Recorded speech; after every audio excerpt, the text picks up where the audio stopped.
I've always been the kind of guy who triple checks that the stove is off even when I haven't cooked. The kind who carries a mini first aid kit and spare phone charger in his backpack. So naturally, my emergency fund was sacred. I started building it when I was 19. My mom always said, "Life hits hard when you least expect it." And she was right, but I didn't realize it'd be her doing the hitting. By the time I turned 26, I'd scraped together $15,000. That's $15,000 of skip DoorDash, patched up sneakers, and saying, "I'm good," at birthday dinners while pretending water counted as a meal. It was my safety net. My pride. My invisible suit of armor against rent hikes and hospital bills. My sister Bree? Different story. She's 23, chronically unemployed, and has reinvented herself at least 8 times in the past year. 1 month she was a plant-based mindset coach. Next, she was selling earrings made of beach glass and intention. My parents funded every venture. Every soft launch. Every single time. Meanwhile, I ate tuna from a can and checked my credit score for fun. Now, don't get me wrong. I love my sister. She's got the personality of a human confetti cannon, if confetti could ruin your Wi-Fi password, and blame the dog. But I also knew Bree couldn't keep a cactus alive, let alone a budget. So when I went to pay rent last month and saw $18.56 in my savings account, I assumed I'd been hacked. I called the bank, hard doing full cardio. The guy on the phone sounded almost bored. "Yeah, looks like a withdrawal for $14,820.02, about 2 weeks ago." My voice cracked. "That account was locked for emergencies only." "Who approved that?" There was a pause. "Looks like your joint authorization was used. The account had your mother listed as a secondary signer." That's when my blood ran cold. Because I'd added her to the account back when I was a freshman in college, just in case something happened to me. You know. An emergency. Apparently, my mom's definition of emergency was, Bree totaled her last car because the vibes were off. I drove straight to my parents' house, still wearing my work badge, pants wrinkled from a 12-hour shift. Bree was in the driveway, leaning against a brand new cherry red Jeep, posting to Instagram like it was a press conference. Caption: Manifestation works nail polish #new whip #grateful vibesonly. I stared at the Jeep. Then I stared at her. And she just waved. "Hey, Ethan! Like the car? Dad says I look like a boss babe." I walked into the house without a word. Mom was in the kitchen, stirring something in a pot like nothing had happened. She smiled. "Hi, sweetie. Hungry? Did you take my savings?" I asked. She didn't flinch. "We borrowed it." "You what?" She sighed like I was being unreasonable. "Your sister needed a vehicle. Her last one died. Her last one died doing donuts in a Whole Foods parking lot. She was in a delicate emotional place," she said. I stared at her, waiting. For an apology. For some kind of explanation. Instead, she just shrugged. "You always manage somehow." No guilt. No shame. Just that. Like I was a sitcom character meant to bounce back every episode no matter what chaos they threw in my direction. I didn't yell. I didn't argue. I just nodded. And left. Because something in me, something I didn't know existed, had officially snapped. For the next 24 hours, I didn't say a word. Not to Bree. Not to Mom. Not even to the guy who cut in front of me at the gas station and tried to flirt with the cashier while holding up the line with a lottery ticket ritual. I just existed. Quietly. Like a fire drill siren that hadn't gone off yet, but everyone could feel it coming. When I finally opened my laptop that night and logged into my banking portal, I didn't even flinch. I knew the account was empty. But I wanted to see it again, the same way you poke a sore tooth, just to be sure it still hurts. It did. $18.56, mocking me like a punchline. I clicked around, looking through transaction logs. Bree's car dealership popped up. Steel Oak Auto Group. Amount: $14,820. 02. I googled the dealership. Flashy, custom rims, taglines like, "Turn heads, not corners." The kind of place that offers champagne while you destroy your credit score. I dug deeper, and that's when the horror bloomed. The Jeep wasn't even bought. It was leased. Monthly payments of $750. Under my name. No. Not my parents. Not Bree. Me. And to really twist the knife, it was pre-approved using my credit report, one I'd spent years guarding like it was an endangered species. There was a scanned signature authorization form. Mine. Except it wasn't. It was an old document from when I was 17, the year I applied for student loans, and Mom had offered to handle the paperwork. I remember signing a blank form so she could fax something urgent. I didn't think about it again. Until now. I sat back in my chair, heart beating like a bass drum made of betrayal. They hadn't just stolen from me. They'd used my identity like a spare key, something they could yank out of a drawer whenever Bree needed a boost. And what was worse, they didn't even think I'd fight it. A text popped up on my phone. Bree. So, any idea how to connect Spotify to this thing? It's giving Jeep Granddad energy LOL. I stared at the message. Then opened Bree's Instagram again. She'd posted a selfie with the car, tagging it #blessed and #girlbossmove with a caption that read, "Some PPL wait for life to happen. I just drive their kiss mark." In the background of the photo? My parents. Smiling like they were unveiling a statue of Bree in the middle of a public park. I didn't respond. I didn't scream. I didn't key the Jeep, though the image of it played vividly in my mind. Instead, I made a call to Rachel, a college friend who now worked in auto finance. I hadn't spoken to her in a couple years, but she picked up like we'd talked yesterday. "Ethan! Hey! What's up?" "Rachel," I said calmly. "How fast can you repossess a vehicle if it was leased using a forged signature?" Silence. Then a slow, deliberate response. "Did your sister finally do something stupid, or did your parents co-sign the apocalypse?" "Both," I said. "Okay. I'm intrigued." I told her everything. The withdrawal. The lease. The signature. She whistled. "Your mom must have Olympic-level audacity. You don't know the half of it." She said she'd get back to me the next day. She had a contact at the dealership and a friend in repossession who owed her a favor after she bailed him out of a warranty fraud situation involving a Winnebago. Don't ask. After I hung up, I sat in the dark, staring at my living room ceiling. Not out of depression. Out of strategy. I'd been the good son too long. The quiet one. The one who always manages somehow. But now, I was going to manage something all right. Their consequences. Rachel wasn't kidding when she said she moved fast. By 9 a.m. the next morning, she'd already texted. "Got the lease docs. Your signature's definitely recycled. Repo is possible. Want me to start the fire?" I replied with a single word. "Burn." She called 5 minutes later, voice all business and zero fluff. "Okay, so here's what we're working with. The lease was executed using an outdated power of attorney you signed in high school. That's sketchy, borderline fraudulent. The good news? The car's not paid off. The dealer still technically owns it. If we convince them the docs are invalid, they'll move fast. They don't like drama. Or non-paying lessees in glitter jackets." I laughed despite myself. "And the bad news?" Rachel clicked her tongue.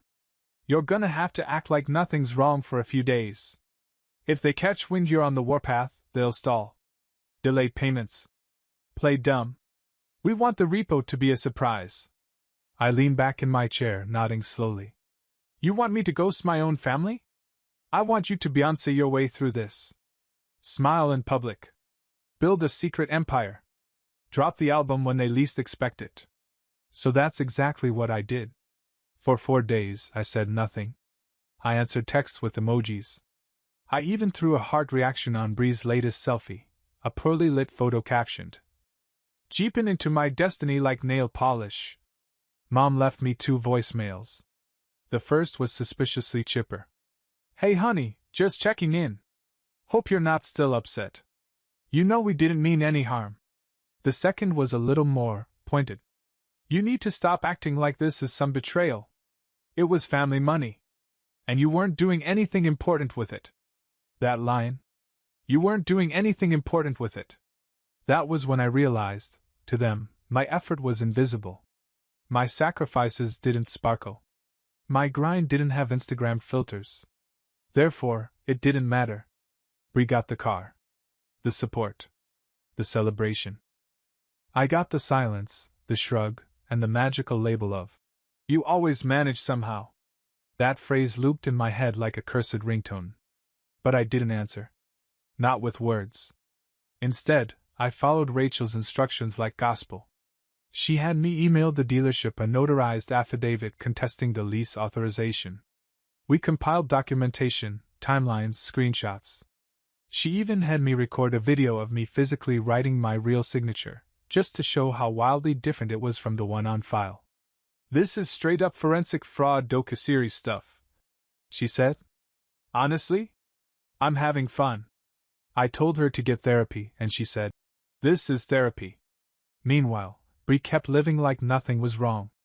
She posted TikToks from inside the Jeep. One had her doing a dance while the GPS robot said, "Recalculating," over and over. Irony. On day 5, Rachel called. "Okay. Dealerships confirmed the docs look bad. I gave them your formal complaint. They're sending it to legal now. ETA on repossession? Could be 2 days. Could be tomorrow morning." I cracked my knuckles like I was prepping for a duel. She added one more thing. "Oh, and the cherry on top? Your credit's already recovering. I filed a dispute with the bureau. They flagged the account. If it gets cleared, you'll be back in the high 700s. I exhaled slowly, like I'd been holding my breath since the day I saw $18.56 in my bank account. But I didn't celebrate. Not yet. Because revenge wasn't about gloating. It was about precision. About letting them dig their own hole, post about it online, and then watch as reality comes in with a tow truck. And me? I'd be watching from across the street. Coffee in hand. It was a sunny Saturday morning, the kind of morning that makes people in commercials lean on convertibles and say, "Let's take the scenic route." I was parked 2 streets away in my 2009 Subaru Outback. Yeah, the car equivalent of, "I drink black coffee and apologize too much." It had a cracked tail light, a mysterious stain in the back seat, and an air freshener that hadn't worked since the Obama administration. But it was mine. Paid for. And more importantly, not fraudulently leased under someone else's name. I sipped lukewarm gas station coffee, hoodie up, sunglasses on, watching Bree's shiny red Jeep like a hawk in sweatpants. 8:57 a.m. was the timestamp on my phone. And at exactly 9:01, a white tow truck rolled into the cul-de-sac like destiny in steel-toed boots. It was time. The truck was old but reliable, the kind that probably had names like Big Bertha or The Widowmaker stitched into its bumper. On the side, Coleman Recovery Services. Below that, "We take what you can't afford to keep." Dave, the driver, stepped out with the swagger of someone who ruins weekends for a living. Sunglasses mirrored, chewing gum like it owed him rent, clipboard in hand. I could practically hear the "Mission Impossible" theme in my head. He knocked on the front door of my parents' house like he'd done it 100 times. Like this wasn't his first rodeo with families who thought co-signing meant consequence-free. Bree opened the door, in full chaos mode. Messy bun. Hot pink pajama shorts. Girl boss vibes only. Hoodie. I couldn't hear her, but the moment she screamed, "You can't just take my car!" I knew the symphony had begun. Dave pointed to the Jeep, then back to his clipboard. Cool. Calm. Unbothered. King energy. "My dad pays for that!" she shrieked. Dave raised an eyebrow. "Then your dad can call me." Mom burst out the door next. Robe flapping, hair still in curlers, like a suburban soap opera character caught mid-scandal. "What's going on? Who are you? You can't take this car." Dave tilted his sunglasses down. "Ma'am, This vehicle is registered under Ethan Warner. Payments have not been made. Authorization has been revoked. I'm his mother, she shouted, chest puffed. And I'm not his therapist, Dave said, scribbling something on the sheet. Still talking the Jeep. They looked around frantically like this was a prank show. Bree grabbed her phone, probably trying to go live on Instagram. Guys, I think we're being robbed. Call the police. And that's when I stepped out of the Subaru, cup of coffee in hand, like I was walking out of a commercial for poetic justice. Bree froze. Mom gasped. Dad, who had finally emerged from the house in basketball shorts and socks pulled to his knees, just blinked. Oh my God, Bree said. You did this? I took a slow sip. Then I said, I managed somehow. Remember? It hit like a slap made of syllables. You're serious right now? Mom snapped. You let some thug take your sister's car? Your sister. Over some misunderstanding? Misunderstanding? I echoed. You forged my name. You drained my savings. You ruined my credit score. And now you're mad you didn't get away with it? It was just temporary. Bree shrieked. You were gonna be fine. You are fine. Mom added, as if that somehow justified everything. Dave shrugged and hoisted the Jeep like it was a prize on The Price is Right. I turned back toward my Subaru. Where are you going? Dad yelled. Home, I said. To a life I actually earned. And as Dave drove off with Bree's Jeep in tow, her screams fading into the distance like bad karaoke, I realized something. There's nothing more satisfying than watching the people who doubted you realize you're not the same person anymore. You know what's wild? People don't really panic when they do something awful. They panic when they realize you're not going to pretend it's fine anymore. The Jeep was gone. The group chat was quiet. But by nightfall, the phones started lighting up like Times Square on clearance day. First came the texts. Mom, I just don't understand how you could be so cold. We're family. Bree, so you're like the villain now? Congrats on ruining my year. Dad, this wasn't the mature way to handle things. Call me. Right. Because draining my savings, forging my signature, and sticking me with a $750 per month payment was super mature. I didn't answer. Instead, I microwaved leftover lo mein, put on a sci-fi movie, and laughed every time someone got sucked into space without a helmet. Poetic. Rachel texted around 11 p.m. You okay? Heard Dave had a fun day. I sent back. It was majestic. Like a symphony composed by Petty Beethoven. Good. But keep an eye on your credit. People that entitled don't give up easily. At first, I brushed it off. But then, 72 hours later, I got an alert from CreditSafe. New application for a personal loan detected. I stared at my phone like it had called me ugly. The application had been filed online. Under my full legal name. With my old home address. I called the bank instantly. The rep confirmed.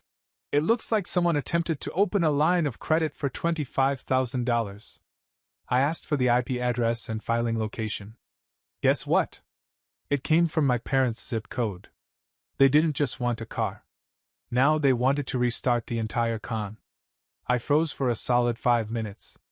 Then I called Rachel. I was hoping I was being paranoid, she said. But nope. That's full-blown identity exploitation. She helped me lock down everything. New security passwords. Fraud alerts.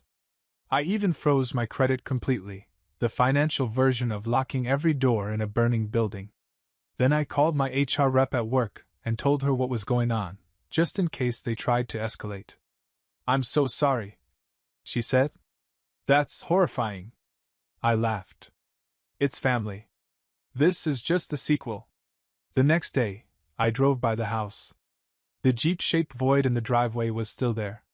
But so was something new, a for sale sign in Bree's bedroom window, half-taped, handwritten, like a desperate Craigslist post in physical form. I wasn't sure if they were trying to sell her room, the drama, or just her pride.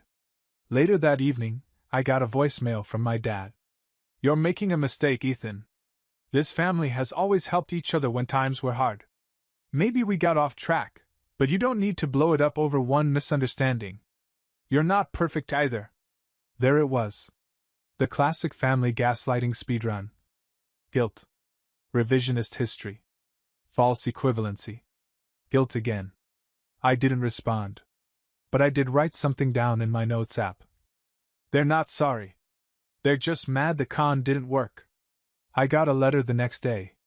An actual letter. Ink on paper. From Mom. Inside, a card that said, "We miss you." Surrounded by cartoon ducks and lilies, like I'd been sent to summer camp instead of emotionally defrauded. The note read, "This family isn't whole without you. We made decisions with love. Bree is devastated. We all are. Please come home. Let's fix this together. Let's fix this together." Like I was supposed to help undo the damage they did to me. That's when I knew. There was no fixing this. Not because I hated them, but because I finally loved myself enough to walk away. After the repo, after the forged loan application, after the guilt card covered in duck cartoons and denial, I did what any sane adult with decent Wi-Fi and a slowly brewing personal vendetta would do. I blocked them. Phone? Blocked. Email? Blocked. Venmo? Blocked. Not that they ever send me money, but something told me Bree would eventually charge request me $600 for emotional labor and loss of luxury. I even reset my security questions. Where were you born? In poverty 69. Your mother's maiden name? None of your business. Number 7. Rachel cheered me on like she was my petty therapist. This is how you build boundaries. Digitally. Financially. Spiritually. But while I was severing connections, I knew it wasn't the access they miss most. It was the money. Because, plot twist, even after all the favoritism, all the lies, I'd still been helping them. Quietly. Ever since my last promotion, I was covering my parents' internet bill. Sometimes the electric too. When Mom needed a root canal last year and said insurance wouldn't cover it, I wired $800 with no questions. I thought I was buying peace. Or at least, maybe a little bit of respect. But nope. Apparently, I was just a walking emergency fund in jeans. So I shut off the faucet. No more quiet coverage. No more digital breadcrumbs. No more saving them from their own recklessness. I didn't say anything. I just let the due dates roll in. And man, did they notice. Mom's Facebook post was the first hint. It's always the ones you love the most who hurt you the deepest. Broken heart. #family first. #ungrateful. Next came Bree, posting a TikTok montage of her crying in front of a blank driveway. Caption. POV, you support your family for years and get stabbed in the back. Broken heart. #Jeep grief. I actually spat out my coffee when I saw she included #car trauma. But the real comedy came by voicemail. 3 messages from Dad in 48 hours, each more dramatic than the last. Voicemail number 1. Ethan, we need to talk. The power got shut off this morning. Your mother's furious. Look, this is still your family. We don't have to agree on everything to support each other. Voicemail number 2. Now the internet's out. Bree's having a hard time. And frankly, we're worried about you. This level of vindictiveness isn't normal. Voicemail number 3. I don't understand who you've become. You're not this cold. This isn't who you are. Ah, yes. The guilt trifecta. We're victims. You're unstable. Let's pretend we didn't push you here. They weren't sorry. They were confused that I wasn't cleaning up their mess anymore. But that wasn't even the best part. No, that honor went to Bree's Instagram close friends story, which someone screenshotted and sent me. Green circle drama. My favorite genre. In it, she's sitting in her dark room, candlelight flickering, and says, "Honestly, I feel like I'm being punished for being loved more. Like, that's not my fault." I laughed so hard I dropped my protein bar. I sent the clip to Rachel. She replied, "New episode of Victim Olympics just dropped." But deep down, behind the sarcasm, I felt something else. Not satisfaction. Relief. Not because they were struggling. but because I finally wasn't the one carrying it. I wasn't the fixer anymore. The emotional accountant. The debt sponge. And you know what? It turns out that when you cut people off, not out of spite, but out of self-respect, they reveal who they really were all along. They weren't panicked because they lost me. They were panicked because they lost control of the version of me they built. The one who'd always manage somehow. The one who'd never say no, even when it cost him everything. Well, guess what?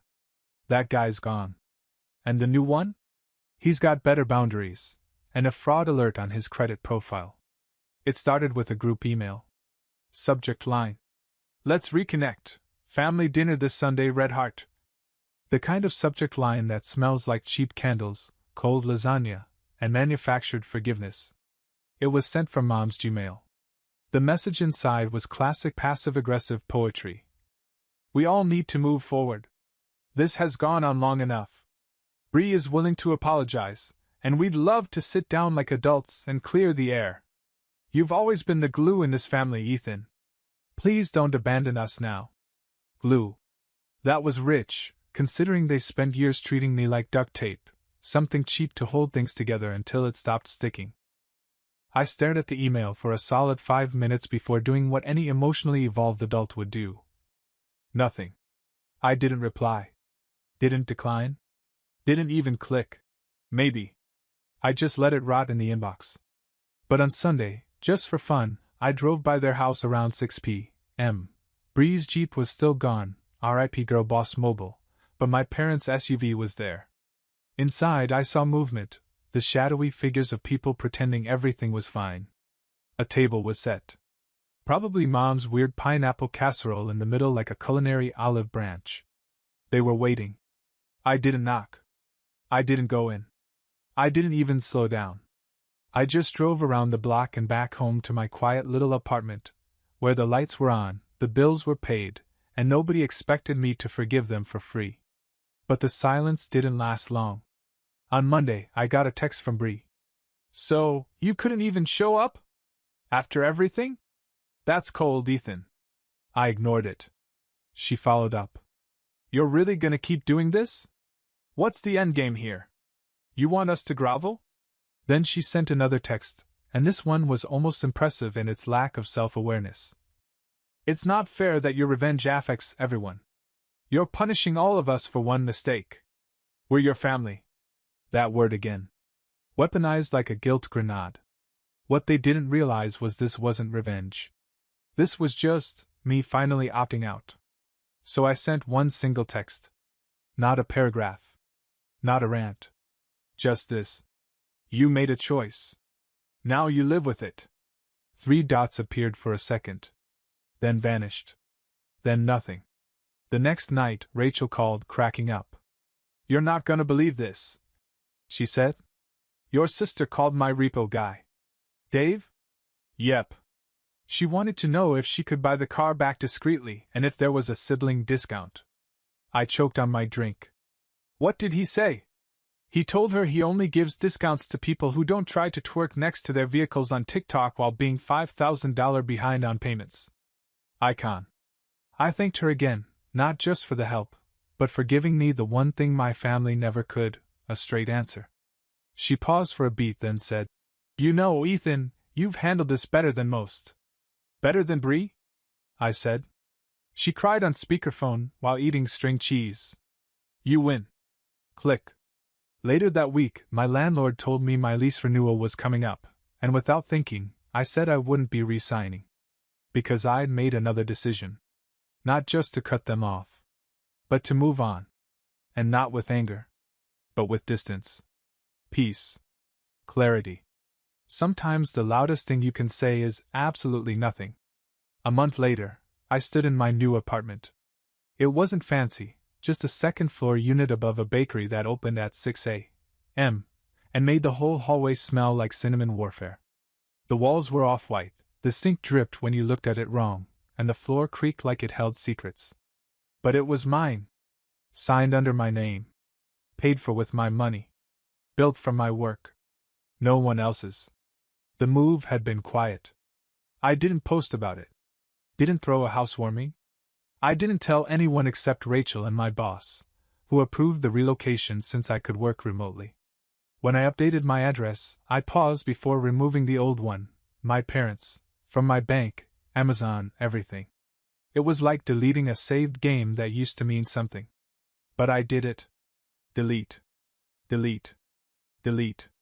No shared logins. No linked bills. No digital breadcrumbs. I wasn't just gone. I was untraceable. And while they probably noticed, Bree probably refreshed her Snapchat map 5 times before accepting I was just gone, I didn't care. They hadn't reached out again.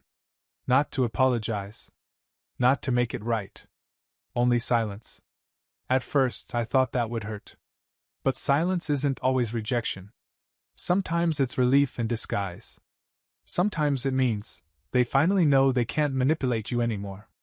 I started cooking more. Real meals. Not survival food. I read more. Started journaling again, the kind of entries I used to write when I thought maybe I could feel safe enough to exist without performing.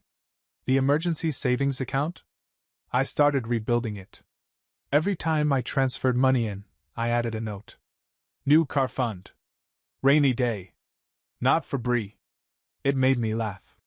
It also made me remember. I didn't lose anything. They did. They lost the version of me who bent until he cracked. They lost the ATM with a pulse. The always available problem solver. The guy who accepted. You always manage somehow. As a compliment instead of a dismissal. And me? I didn't lose a family. I let go of a weight. One afternoon, I walked to the corner cafe, ordered an overpriced matcha, and bumped into an old classmate from high school. We caught up. She asked about my job, my place, my family. I just smiled and said, I'm good. Not because everything was perfect, but because everything was finally mine. And that was enough. That night, I got a text from Rachel. You'd be proud. Dave repoed a yacht. Rich dude tried to flee on it. Legendary. I sent her a thumbs up and a meme of a guy sipping tea with the caption, managed somehow. And for the first time in a long, long time, I didn't feel bitterness. I felt peace. Because I wasn't chasing approval anymore. I wasn't trying to prove I deserved love by how much I gave away. I wasn't trying to keep people who would sell my trust for leather seats and hashtags. I had boundaries. I had my name back. I had my savings growing, my fridge stocked, and my apartment full of things no one could steal. Most of all, I had me. And no one was taking that back.